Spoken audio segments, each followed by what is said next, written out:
சரி அப்படின்ட்டு அவர் வந்து ஏதோ எங்கெங்கோ புரட்டிய பணத்தை கொடுத்து அந்த விஷயத்த மூடிட்டாங்க, அதோடு முடிஞ்சது அப்படின்னு சொன்னாங்க. இந்த விஷயத்தை அதோடு சமாதி ஆக்கிட்டாங்க. ஏன்னா வந்து அவங்க பணம் தானே அவங்களுக்கு எய்மு. அதாவது சினிமாவுக்குள்ளே இருக்கும்போது இந்த அட்ஜஸ்ட்மெண்ட்டுக்கெலாம் நான் நடந்து போகிறவங்க இப்படி நீ உங்களால் நான் இதாகிட்டேன் ப்ரெக்னென்ட் ஆகிட்டேன்னு சொல்லும்போது ஒரு மிகப்பெரிய ஒரு பெரிய நடிகராக இருக்கார், இவருக்குன்னு ஃபேமிலியும் இருக்குது, மிகப்பெரிய அளவில் பாதிக்கும் அது. இது அவங்க சொல்கிறது உண்மையா பொய்யான்னு தெரியாது இல்லையா. சில நேரங்களில் நீங்கள் ஏதாச்சும் ஒரு முறை கூடியிருக்கலாம், சந்திச்சிருக்கலாம், அவர் கூட நடிச்சிருக்காங்க, நிறைய 4-5 படங்கள் பண்ணியிருக்காங்க அவங்க.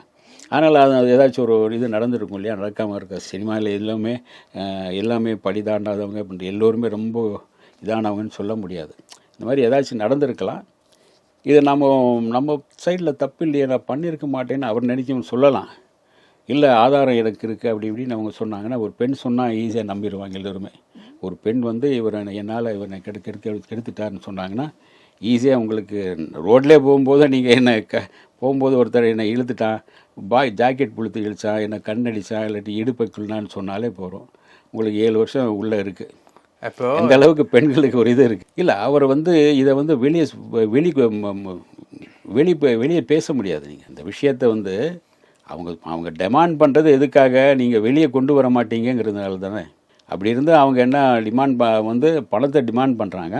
அது வெளியே இந்த விஷயத்தை இவர் வெளியே பேச மாட்டான்னு தெரியும், இவங்களும் பேச மாட்டாங்க தெரியும். அதனால் வந்து நம்ம காதுக்குள்ளே நமக்குள்ளே பேசிக்குவோம், வெளியே போக வேண்டாம் அந்த விஷயம் அப்படின்னு சொல்லும்போது நீங்கள் ஒன்றும் பண்ண முடியாது. ஓகே, இதை வந்து நீங்கள் சரி உங்களுடைய மான மரியாதை நீங்களும் பார்த்தாகணும்ல. 4 பேரை பஞ்சாயத்தில் உட்கார வச்சு பேச முடியாது, கிராம பஞ்சாயத்து மாதிரியும் பேச முடியாது. இன்றைக்கி மீடியாங்கிறது அன்றைக்கி மீடியா வந்து இந்த அளவுக்கு கிடையாதுன்னு வைங்க. ஆனாலும் கூட உங்களுக்கு பத்திரிகையில் இதுலன்னு வரும்போது வேறு மாதிரி போய் இதாகிடும். ஏற்கனவே ஒரு மேலே வந்து லேட்டாக வருவாருங்கிறது கெட்ட பேர் தானே தவிர, இப்போ ஒரு பெண்ணால் இந்த இதாச்சின்னு ஒரு மிகப்பெரிய வேறளவு போயிடும். அதனால் வந்து அவர் வந்து அதை தவிர்த்திருக்கலாம். அவர் என்கிட்ட சொன்ன அந்த பெரிய டைரக்டர் சொன்ன பெரிய அமௌண்ட்டு, நீங்கள் சேர்த்து வச்ச பணம், அவங்க அப்பா சம்பாரித்து வச்ச பணத்தை ஏதாச்சும் கொடுத்துருக்கலாம் கொஞ்சம். இவர் சம்பாரித்து வச்ச பணம் அப்போ வந்து அவர் ஒரு படத்துக்கு 20 லட்ச ரூபா வாங்கியிருந்தான்னு நினைக்கிறேன்.